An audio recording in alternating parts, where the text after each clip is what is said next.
Hey everyone, thank you so much for tuning in. My name is Andre.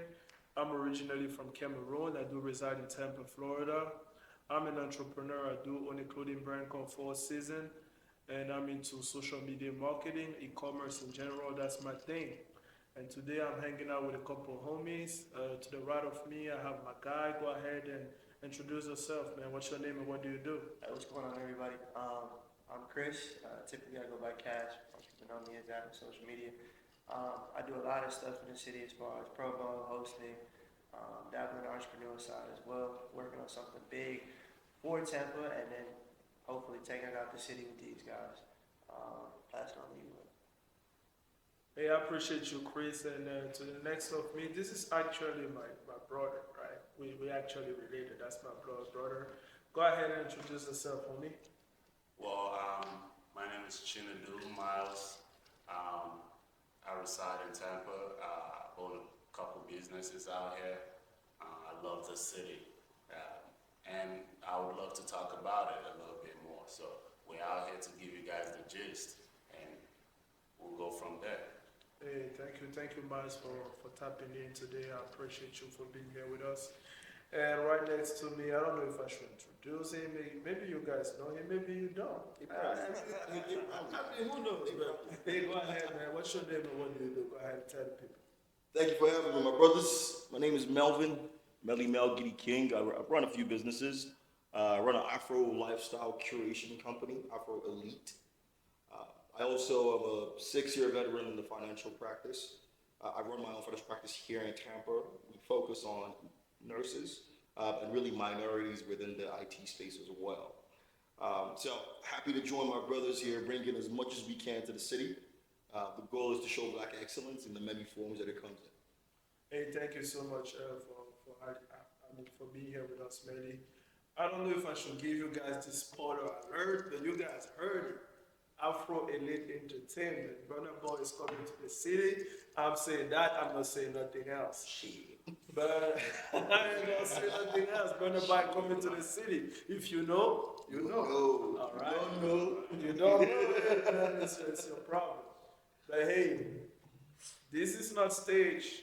They don't know what I want to talk about, but I do want to talk about something, and it might be a little controversial, but I'm sure that us here all have an opinion, and even you watching at home, you probably do have an opinion. Is interracial relationship, right? So when I say the word interracial relationship, I'm gonna start with you, Chris.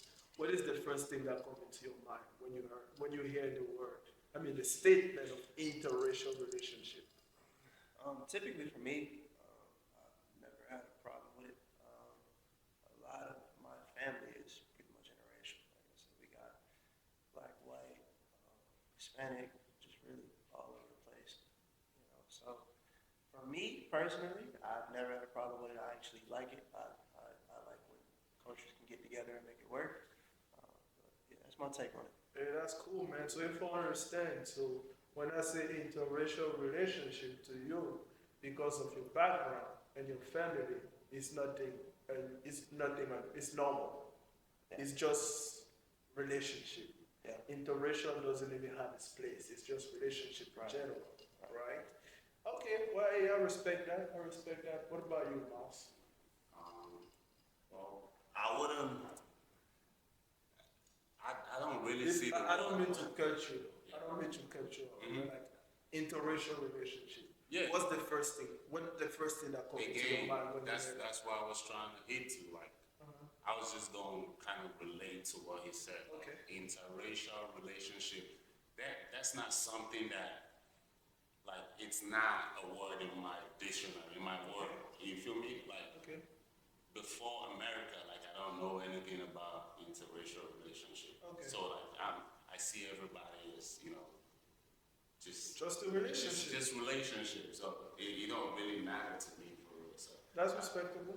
That's respectable. Okay. Giddy King. Interracial relationship. When you hear that term, what is the first thing that comes into your mind? What do you think about? I think before we answer that question, we have to highlight a difference but similarity between my two brothers here. I'll let them tell it first of all, really quickly. Where did you grow up? A couple different places. Originally, Detroit, Michigan. Okay. I actually just came here on a trip, and then I moved down to Panama City, Florida. So, which is North Florida, call it LA, Lower Alabama. Okay. But I'm very diverse growing up wise. Kind of, like I said, up there north, they don't look at stuff like that. Like it's just, and then down here, it's like, all right, what's going on with that? You know what I'm saying? That's crazy, because I've known this dude for so long, and I didn't know you were from Panama City. I went to Pensacola. I went to Pensacola. That's crazy. Hey, I don't mean to interrupt, but we went to University of West Florida. That's crazy. What about you? Where'd you grow up? I kind of lived around the world a little bit. Okay. Okay. It's not. Paris now. That's Really, it's like I mostly grew up in Nigeria. Okay. Pretty much, that's my home. You feel me? But we kind of traveled around, and last we find ourselves in the United States. Yeah. So the reason I asked that question is because it highlights something for them. They are both from different places. In both of those places, race is not a category. It's not a major thing. But here they find themselves in a place where they have to answer a question like this. This is why my brother is asking this question. All right. So I think I'd echo what my brother Myles said. We grew up in Nigeria. Right? So before getting here, the concept of race was not necessarily we're all black. Right? Now, when you get here, the conversation has to be had because of where you're at, depending on where you're at. So for me, it doesn't exist. But I think the reality is, in society, how do you navigate that question? Right. And if you don't mind, I'll go ahead and challenge you a little bit in that statement, right? And I don't want anybody to feel excluded, but you said that you're from Nigeria, and in Nigeria, if I'm not mistaken, 99%, if not more, of the population is essentially black. Of course. Right? Now, when you see a Nigerian guy, that comes with somebody from a race that is not black, right? How is it perceived? Do they say that, Omo don't bring Oyibo for the household, which means like this guy brought a white girl, this guy brought a Latina girl. Like, I know you said you're from Africa, you're from Nigeria, where it's only black females and black men. But when you bring back a white girl in Nigeria, does your people react like there's no race? Does your people react like, okay, he just brought a human being? Or does your people react as like, okay, this guy went overseas and brought us back a white person, a Latina person? Because at this point, depending on how they react to it, race is a thing, right? I'm happy he called me a hypocrite. Race is a thing. Race is a thing. I'm an Igbo man. He's an Igbo man as well. In fact, we have the same name. My name is also Chinedu. The reality is, in Igbo land, bringing somebody from outside is frowned upon. Talk less of bringing somebody who's an entirely different race. Right? Okay. So the question is now a matter of exposure. How far out does your family come? Right? So that's the reason I wanted to highlight where they're from is because it matters in the answer to that question in today's world. Historically, we know it's frowned upon, right? But as we're now moving into this, where we are today, right? We're in Florida, we're not in Africa, right? Even in Africa, the conversation is shifting. Tribes are marrying between each other. So I think we have to give that answer to push the conversation forward. Correct. So it's a good thing you called me a hypocrite, but I lied on purpose. All right, and then I understand we are in the American context, and I appreciate your answer. And I think my next question is going directly to Chris. Right? If I'm not mistaken, you coming from both black parents, right? Okay. So I'm giving a very hypothetical scenario.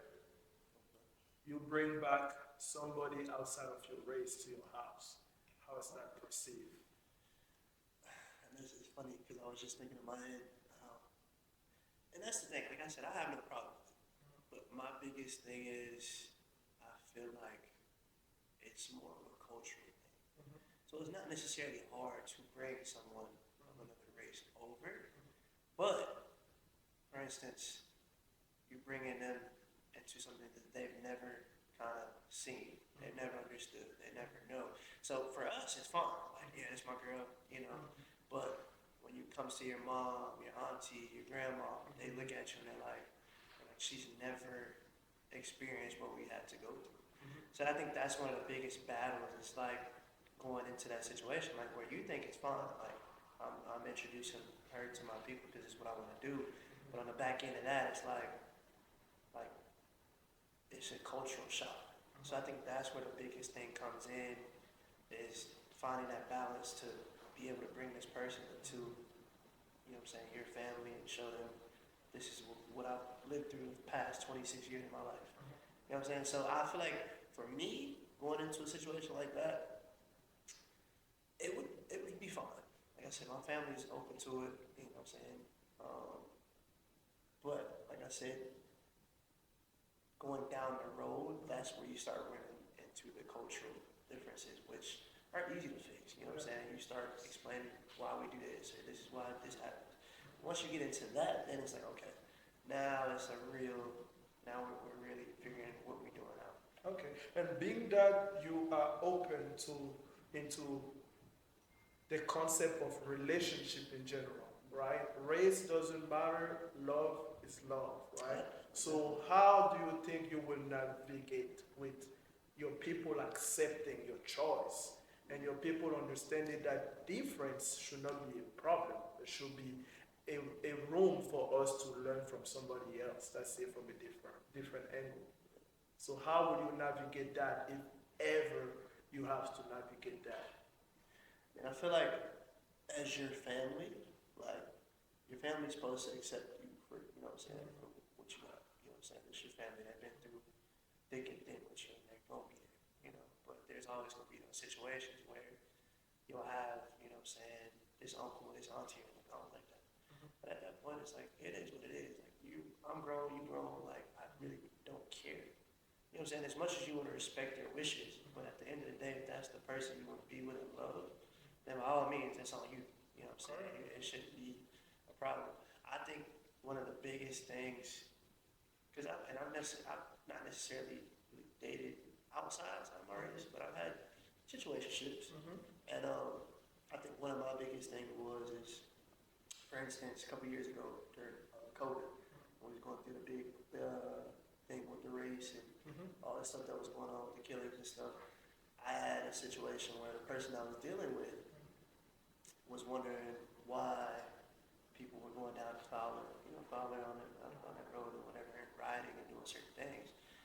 And she was Hispanic, you know, and she looked at it and was like, well, why are they doing this, blah, blah, blah, blah, and she'd get mad, and at that point, that's where that difference came in.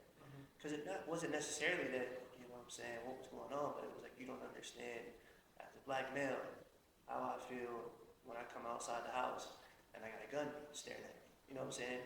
Or just scenarios like that. So I think that was one of my biggest kind of turning points for that type of thing was like, so now I have to explain to you why people are rioting and people are doing certain things, because you've never really had to experience that, you know what I'm saying, or to that magnitude. So I think, but once you get past that, and then you can get people to understand where you're coming from and show them, okay, this is my life, and they understand it, that's when you can say, okay, like, this is, we're good. I think this actually highlights something very important. When we think about interracial relationships, a lot of the time we tend to think about it only from the emotional aspect. Navigating, you're from here, I'm from here. We should rebel against what society says. Right. But, and I'm throwing this to you guys, do you guys see any responsibility in preserving something like what he just talked about, tradition? In preserving what was there, in preserving what is yours. Where do you see the role of that in interracial relationships? You see, Go ahead. preserving tradition, as in what sense? Now, it could be in two senses because when we're speaking about interracial relationships in an American sense, we're thinking about it primarily racially, right? Through slave struggles. But as an African speaking about it, my worries about it are different. My worries about it speak more to culture and the ability to transfer that culture to the next generation. I mean, if it's in that terms, like saying based on like where we're from,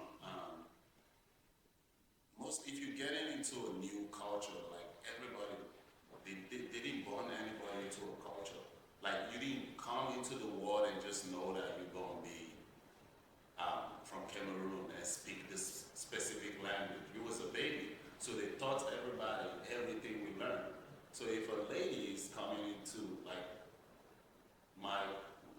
coming into my life, my family should be able to accept that based on like, okay, I could teach this person the culture. Are they just willing to learn? You know, they should welcome that person.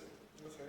You know, like I don't feel like that should be like a problem. Like if I'm okay with like showing her my way, and if she's okay with accepting that, my family should be okay with like accepting us both. Because I mean, I'm the one that choose to take that journey. But let me ask you this though. Your family is supposed to accept you, to accept your partner 100%, right? But you are a man from a culture. Whether you choose to be born in Nigeria or you didn't choose to be born in Nigeria, the reality is that you were born in Nigeria, right? You have your culture, you have your way. And that's a very hypothetical scenario. You are in a relationship with somebody from a completely different background, right? And you live in her world. Because America is not your world, it's her world. So you are adjusted to her world because circumstances make you adjust to her world. So part of you asking your family to accept your partner is your family accepting that you are adjusted to her world, or your family accepting that she's from a different race, but she is willing to be one of us. I mean, what I think my family should accept is, because it's my life, I'm the one bringing someone into the family. So if I choose this person and say, yo, this is the person I want to spend the rest of my life with, I expect them to trust me to that I made the best possible choice for myself and for them, that this person that I'm bringing is like, that this is the one, like they should know that I should be capable enough and, you know, to make that choice for myself, irrespective of the fact that I still think about my family while I'm making that choice. You know, I put them into consideration. So if I'm making that choice, it should be for the best of both worlds. But in a lot of ways, based on what you just described, if you have to adjust because you're in her world and your family has to adjust because now you've adjusted, is that not already an erosion of the culture that we're looking at? What's her part? What culture are we eroding? That's what. Because you've adjusted your life to hers. No, I didn't adjust my life to her world. Like I'm bringing, it's different when it's a female or a male. I'm a male. I'm bringing a female into my family. I carry my family's name. So that culture is still me. I carry it. So if I'm bringing a woman to my family, that woman carries my name. So she carries my culture. Is the fact if she's able to accept that she's going to totally, okay, be part of me. I'm not in her world. I'm in her world. But what I'm saying is I still carry my culture in the fact that if it's a woman I'm not seeing a man. I mean, I guess many men get married and, you know, some people get married and take their wife's last name. It's not, but you know, it's not just the taking of the last name. It's so these things are gradual, right? I think you're thinking about it in an immediate, like Very superficial. these things are gradual, right? Your adjustment to her life is gradual. If you're dating somebody from the other race, right? The number of times you're going to speak Igbo throughout the day reduces. You already have reduced because Because you're adjusting to her world. because you're in her world now. You're in America, right? So the number of times you have to speak Igbo already is dropped, right? The number of times your kid is going to experience a moment where she's supposed to speak Igbo, dropped. Which is a choice too. That is the point. So that's the No, responsibility but we're and speaking to. this is not to change it. This, I'll ask you this because so I have a daughter, right? I have a daughter, and her mom is Puerto Rican, which in my family, like I said, we're more of an interracial family, so I got to live with everything. So she comes over to my house and it's fine. You know what I'm saying? Everything's cool. Like nothing really changes. Plus we're American. So me, you know what I'm saying? I don't have that background that you guys have. So I ask you this, and this is for all you guys. So as far as you having a child in a interracial relationship, how do you pass that culture down to your child and kind of keep that going? Especially when it's not in the, you know what I'm saying? So and that's, I think that's interesting because like I said, for me, it's just, this is America. This is, you know what I'm saying? This is what you're gonna get. This is, but for you guys, it's like, you have a whole culture back home where it's like, this is how I grew up, this is my family. Can I say something? I mean, like for me, it's like if you're in an interracial relationship already, it's like it's a 50-50 world. So you should be willing to like accept the fact that your daughter is going to take at least, you know, part of the mom and part of you. Yeah. She's already in the middle part where, you know, it's on both sides. So it's something, you know, it's something to really, it's a tricky question if you ask me, because I do have. That's what I'm saying, because I know you're gonna teach your daughter your language, and it's Yeah, like, of course, you know what I'm saying? you know. And that's, I mean, that's dope. But let me throw you guys a wild curveball. So I know a family that mom was American, dad is Nigerian, right? The dad tried teaching his kids Igbo as they were growing up. Because of how well they spoke Igbo, it affected their accent. And the mom hated it. And so by the time they were like 6, 7, the mom killed them. She killed what? She reduced the amount of Igbo they were learning. Because she didn't want her daughter Because she to didn't have want an the accent. accent. Yeah. But she's dating a man with an accent. Yeah, but she understands what that man went through in this world. And You understand? she believes that her daughter doesn't have to go through that. Exactly. Which So is a very valid point, right? that is that responsibility I'm talking about. I'm not saying that it was like, the reason I chose the word responsibility is it's something that you choose to carry, right? Like you said, it's a choice. I agree with that, right? I think every single one of us here has dated either outside of the race or outside of a country or culture, right? It's a choice. You then have to be purposeful in teaching your partner, but also learning from your partner. Like if you want to equally pass it on to your kids, then you have to truly learn your partner's culture as well as teach your partner your own culture. So it's an active choice. But I think the reality in the world is the work that's needed to teach each other that culture. Most couples don't go through that. Most couples sort of give up on that pretty early. And that's where that fear comes from. But I've also ran into a lot of people that have grown up in diverse families, and they'll say like, yeah, like at some point or nothing on, there's to be like, yeah, that wasn't allowed to speak in our family. So I just never learned that language, or we go back home and I don't know nothing because they didn't want that progress through our, you know what I'm saying, our lineage. So like you said, it is tricky, but it's just interesting, like I said, that aspect. And if I may say this, because I feel like I've been asking a lot of questions and I haven't shared my personal opinion, right? But I believe that love should be the foundation of any relationship, right? So how does dating start? You are attracted, and some people are attracted to a certain color, some people are attracted to a certain specification of a woman, but you're attracted to whoever you're attracted, right? And then you click with whoever you click, right? But now, once you happen to click with somebody from outside your race, it shouldn't be something that you should be prosecuted about. But there is reality in within this thing of interracial relationship, right? I'm gonna speak from past experience, and maybe it might cost me a lot of things from saying that, but I'm gonna speak from past experience, right? I've been in a relationship outside of my race I'm an African man, and I grew up with a mother and a father. Right? I grew up with seeing two people loving each other. And I've been into situation into America, into relationship here in America where the family of my partner assumed that I didn't know how to love because I didn't see love. And they assume that because they think that black love doesn't exist, right? Because they think that every black dad is leaving their kids and their baby mama, and then the kids got to grow up with just a single mother and they don't know what to love. So I've been stereotyped as a black man, right? I've been stereotyped because of the color of my skin. So yes, I can love somebody outside of my race, right? But there's still this little thing out inside of me that doesn't stop me from loving properly. I'm in a relationship and I date somebody outside of my race, and I love that person with all my heart. And I can give my life for that person. But that person might not understand how I react in front of a police officer.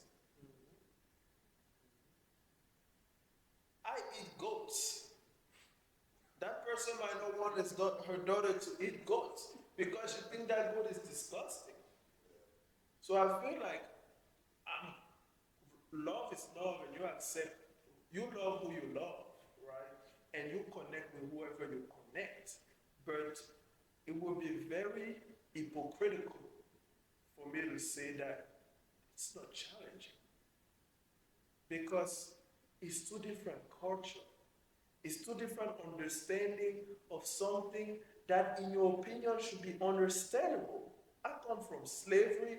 When the cops see me with a hoodie, I'm a Turk. When the cops see you, you are cold. That's why you have your hoodie on.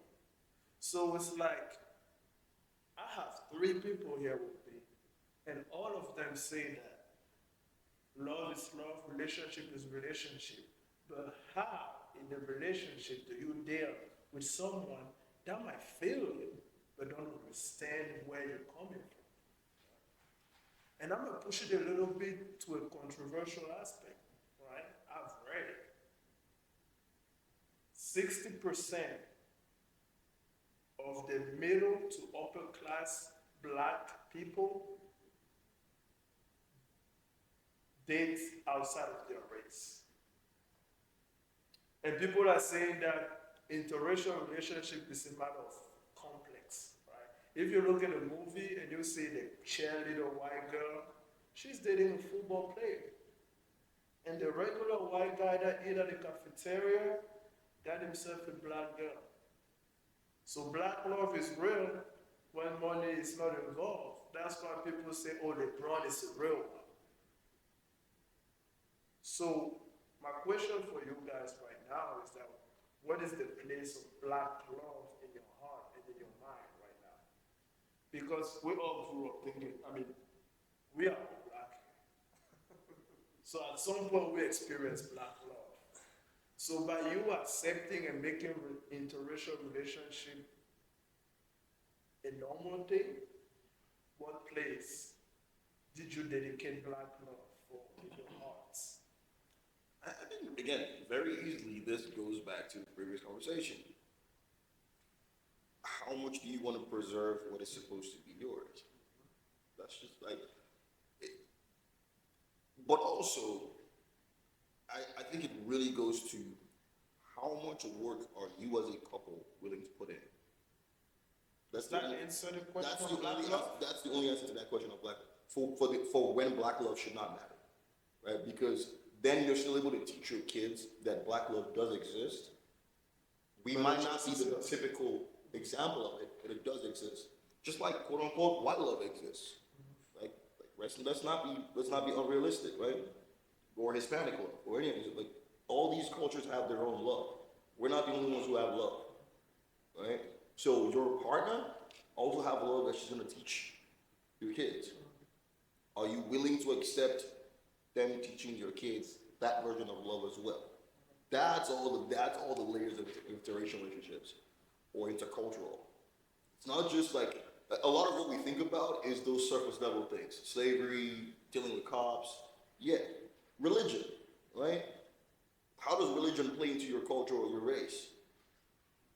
Are you a white Catholic? Are you a black Protestant? Are you a Mormon? But see, but this goes back to which I feel like, you know, as you kind of progress in a relationship, as you get older, you start to realize, like I said, there's no problem with being in a relationship. But as you get older, you start seeing those differences. You start sitting down having those conversations, and you're like, and that goes to like I said, religion, or like me and my girl had a conversation, and we're you know, she's mixed, she's in my side of that, but we had a conversation one night, and it was, would you let your kid believe in Santa Claus? Or anything like the wrap the bunny up, you know what I'm saying, Easter, all that stuff. But it's like, but nah, but Yo, bro, I got He's got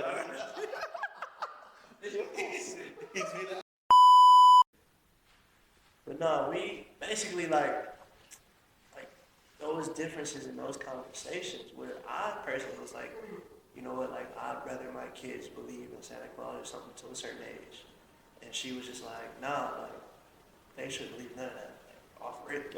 And we going back and forth, and I'm like, but you don't want to let your kids have, because I feel like when they're young like that, you want to give them an imagination so they can say, okay, like I can think bigger than what's out there. You know what I'm saying? And then eventually as they get older, you're like, all right, like, this me. Yeah, this me. You know what I'm saying? But like I said, we went neck and neck about that. But it's those type of situations where you're just like, damn, like we two different people. Yeah. So when you add the cultural and the race perspective in that, it's like you said, this person might be Catholic, we might be Christian. This person might believe in creating a trust for their family. This person believe in money under the mattress. You know what I'm saying? But when you get, you know what I'm saying, as you progress and now you are starting to say, okay, we got kids now, we want to get married. That's when you start asking these questions like, all right, you know what? This makes sense. You know what's crazy about this? It's stuck in my. It might be a side note, but I think it matters. This Santa Claus thing you talked about, right? For me, right? My parents didn't tell me whether or not it was real. It was sort of just that thing that was there. Yeah. But allowing me to have that imagination, it let me, when I became an adult, go down a rabbit hole of figuring out who St. Nicholas was. Right? Exactly. Or ancient, not ancient, Nordic culture, where this thing actually came from, right? Like going down that rabbit hole. So it's like that matters. You end up feeding the child's curiosity one way or the other. All right, so I agree with that. And then also too, from a poverty perspective of just money. Like, because me and my girl comes from a background of they pretty much had everything. People play sports, you know what I'm saying? They've always had money coming in and out. They good. But my background, like I said, I came from, well, I say Detroit, but in Michigan, I come from Pontiac, Michigan, which is one of probably the poorest cities in Michigan. One, I think when I left, it was maybe 2 cops in the whole city. No, it was bad. So, but like I said, coming from there and moving down to Panama City, Florida, it's the country. You know what I'm saying? So there's certain things that when I was 18, I didn't even think of until I'm 27 now. I didn't think of until I was 25. And for her, being 16, she was looking at stuff I was looking at 18. She was looking at Georgia. You know what I'm saying? That background, and it's those little things where you're like, man, like when you really sit down with a person and say, okay, we come from 2 different places. So you got to think, you come from, you know what I'm saying, Nigeria. That's where I grew up. You did your thing over here. You got the girl over here. She might have never even thought of Nigeria. She seen you one day and was like, damn, like, you from Nigeria. You know what I'm saying? But like, you know what I'm saying? So it's just, and then, but as you progress, you go through those, like I said, once you start looking at marriage and kids and stuff like that, then you start to say, okay, now we got to really take some time to figure out who we are. So, I mean, I feel like that's my take on it. Like I said, I have no problem with it, but as you progress, that's when you start to see, okay, now we really in a relationship. All right. And Myles, I don't know if you remember, but like one time me and Myles, we went to college, the same college. We went to this bar, it's an Irish bar. Very nice bar, man. You remember that Irish club, man? $10, man. And let me tell you, before Oh, Seville, Seville. no, before Seville, the Maguire bar. Oh, yeah. They had a wires up there? Yeah, Irish bar, really good They bar. got, yeah, they have a distance. But like we went to this Irish bar, right? And we were drinking. I think I was with my cousin and a couple like of his friends from the basketball team. And we are just hanging out, and there's this white girl that stare at us and say, "I'm sorry, I don't like black guys." I don't like white girls. Nobody. Nobody. Shot, please. And then, like, people, we got really mean to her, right? But as soon as we go back to the dorm, there's one of my friends that's like, yo, that's why I tell you, you don't gotta fuck with these white folks, right? And they're like, yo, you might fuck with a white person, but you're never gonna know what their people think about you. Yeah. Right? And then, and like, bro, that's something that I experienced firsthand, bro. It's like, hypocrisy is everywhere. Whether you're white, black, or Indian, or Dominican, hypocrisy is everywhere. Right? But it's just like, especially with the white, black, and white thing. I heard like Joe Biden, like, I'm not going to be political, but like, you're never going to know what the person that you are dating, right? If she's white, she's coming from a white relationship. You will never know what her people think about you. Don't you guys think that it's a wall? Like it's a wall? Dude, have you ever thought about what it like? Have you ever thought about white people's perspective? Like, have you guys ever like put yourself in their shoes before? That's one Like I'm think saying. about it. Like you're in your own country, and these people that you brought here for labor. Okay, let's not dive into that. But if you do the ancestry of any white person, they Italian, Irish, and I agree, but they don't know that. Bro, They don't- 99% of the American population was Indian. Each Let's of not get- listen, let's not fucking each get of into this- each this- of them a generation removed don't remember that shit. Like pretty much the next generation doesn't remember that shit. America does a great job of radicalizing their own people, right? They'll make you feel like the reason you're so like a lot of people are happy to scream Italian American and not just Italian is because America is great at radicalizing some people, right? So going back to what you said, there is a wall, right? Like you just said, each of these white people, each of these people came from their own lineage of culture. The Italians have their own whole history that they're trying to keep for themselves. The Polish have their own whole history that they're trying to keep for themselves. They all claim New York. You feel me? Like, They might be, yeah, I'm from New York, all right, cool. but I mean, when you go back home, somebody at home is trying to make sure that the lineage continues. Listen, we don't have this question of the Jews. They keep their money inside, they keep their culture inside, they keep everything inside. There's a reason. It works. At the end of the day, it works. Yo, right? That's Asian big culture because, Asian culture, it works. because So- like before all this stuff, if you look at it like before everyone came to the state, like I only know one kind of like really one kind of Africa, Nigeria is a multicultural country. Sure. But when I say one kind of culture, it's like just our own style of Majority, life. majority. So it's like coming here, it's like it was a culture shock because it was different. It's like, okay, we don't do stuff like this. This is how we do stuff. But it's something that if you're open to learning, then you see where people come, like you see why people act the way they are. So, as I was saying, I was telling you guys this story about I pulled up to a customer's crib. We was going to the backyard to look at this project he wanted me to do for him. And the first thing he told me was like, "Hey, be careful. My neighbors are Hispanics. They're roasting a full hog in the back of the crib, like Roasting what? like a hog, like a pig." A pig? Oh, Yeah. okay. So I was like, "What?" She was like, "Yeah. Bro, behold, man, we walked through behind the fence. They had this stuff like spread up, like straight up, bro. Nice meat. Yo, in my head, I'm like, God damn. Like, yo, that's something you would see back home. Like, you know, but to him, he kind of was, frowning to remind you he's trying to cover the area so he doesn't see stuff like that. And again, I'm to me, I was in the middle of it because I know like that's something You I've call seen. You know, transcending? like it's okay to do that. To him, it's like yo, that's Yeah. like frowning. So that you consider that stereotyping, right? You consider that as being stereotype?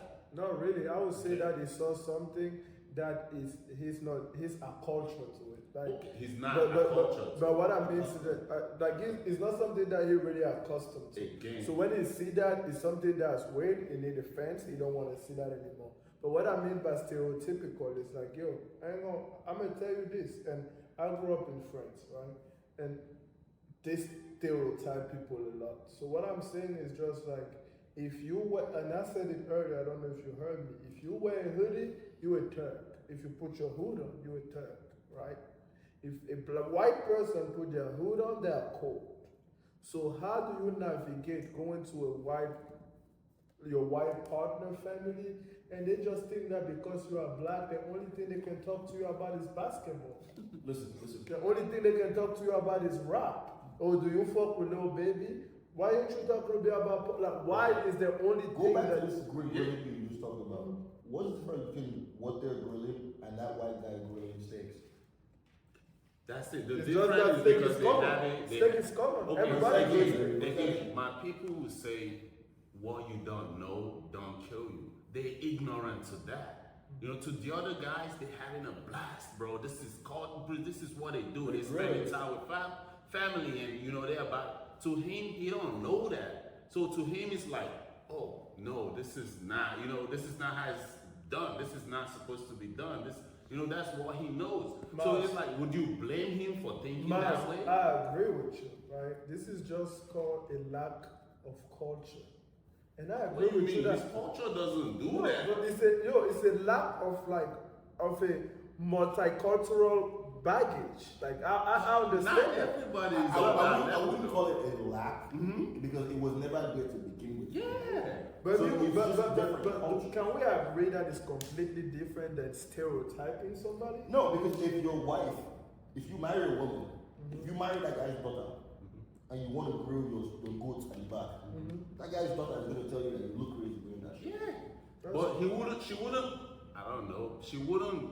Now, Maybe she might- some would stop. She might have probably said it in her own house. Because, That's no, good. don't get it She's curious twisted. enough. There's some food I cook that my girlfriend or my wife would tell me, no, like she's not eating that. Shit. You be going inside. But see, this is my thing. So what am I supposed to do about Look, but this is my Let's thing. say I bring this back to the American side. Because your side, like I said, that's your culture, you cook in the back. But for us, what happens is we might be cool with us dating the woman.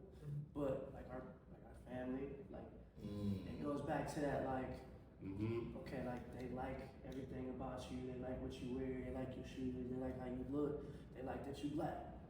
You know, that's the thing, that's always a misconception. White girls love black guys.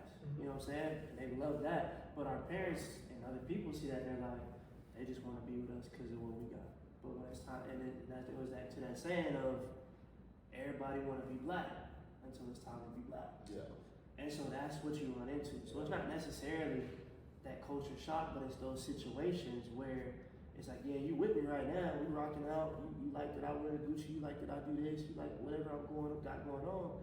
But when a police officer knocks at your front door and is like, yo, like I need you to step out of the house, you looking at him like, huh? Like, why your girl like, why I gotta be like, what's going on? You know what I'm saying? I don't have nothing to do with this. So I think that's the biggest challenge to what Miles was trying to say is those situations where they might look at it like, oh, that's weird, and we might just be like, but it's just that's our life. That's a very good point, and we can all agree that we have different backgrounds and we have a lot of knowledge, right? A lot to learn from each other. All of us are business owners. All of us have something to offer in terms of substance. We have a lot of argument, but just to close this out real quick, we all agree that a relationship is a relationship, right? So and then real quick, in 60 seconds, I want each and everyone to say, what do you have to tell to a younger person out there navigating love and relationship? Chris? I'll go back to if I was, I guess, starting our relationship 16, give or take, I'll go there. I think. Don't lie now. No, my first relationship was 16. I ain't even know. My first relationship was 16. But going back to that Somebody point. watching at home. Yeah, it's cat. I was But I feel like going back to that age and knowing what I know now, especially in our society and everything that's going on, I'm definitely, I suggest definitely being open to others, learning about other cultures, learning about, you know what I'm saying, what's going on with it, you know what I'm saying? And at the same time, also learning about yourself and what you go through and the stuff that you learn over time. So when you do get to that point of being our age and we can sit down and start an actual relationship, we already know these are the things we're gonna run into. So definitely being open to relationships, but also learning, like, okay, this is what's gonna happen when this happens. And then being able to translate that into a relationship so they can understand where you're coming from, and then you have enough knowledge to understand where they're coming from. And that'd probably be what I would take being 16 all over again and going back. So hey man, thank you for sharing that. Thank you. Hey Myles, we have some. We don't know who's watching us here, right? But what would you tell to your younger self navigating in just this world and in relationship in general? Does it have to be interracial? I mean, I don't know, interracial. Does it have to be that? What do you have to say to what would you say to your younger self navigating this world, this dating world and relationship wise?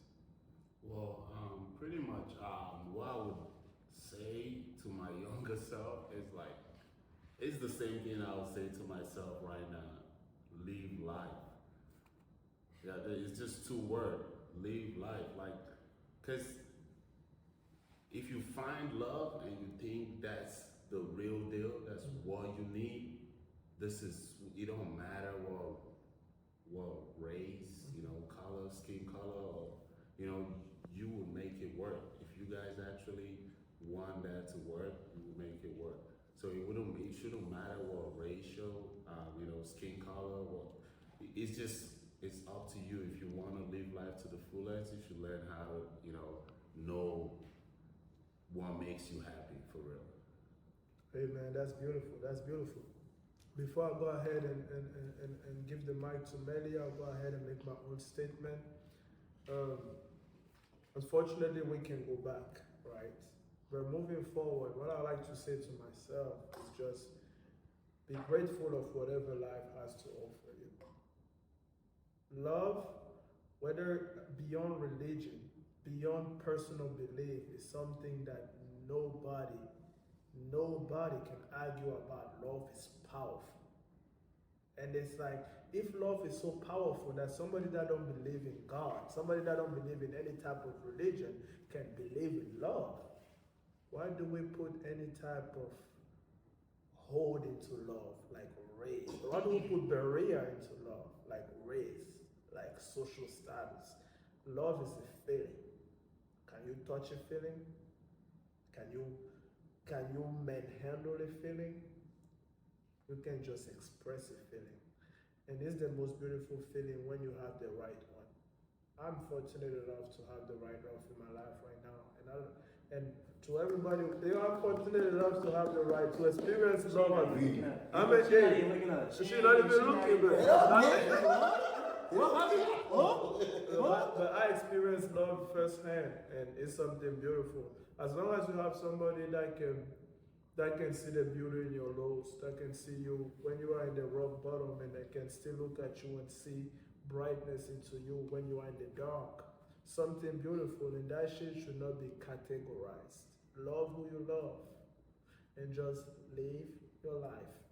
Now go ahead and have Melly, the Giddy Gang statement, and probably we'll transition to something else before we wrap up. As with anything, you must balance masculine and feminine. Relationships are not different. Feminine side of this is the emotions, right? Love, like you said, is what's leading us through all of this. But realize that it comes with responsibilities. It comes with work. It's not for free. Every day, you and your partner have to make a decision that we're going to go to work for each other. We're going to teach each other. We're going to invest in each other, right? Whatever is important to the both of you, whether it's your culture, whether it's the race, whether it's your future, it takes work. It's not for free. So I leave you with that message. Now, we're going to be bringing it back home to us here in Tampa. On the last episode, my brother Myles and I discussed the shooting in Ybor. I don't know if you guys heard about that. Touching it briefly, there was a shooting in Ybor on 7th Street, claimed the lives of a couple of people, about 14 others shot and injured. Well, since then, what we've had as developments is a few businesses have had to close down. These are businesses that a few of us frequent. And so we then asked the conversation or asked the question, as we think about Tampa expanding, as we think about the growth in this city that we love so much, how do you feel about the impact of violence in business?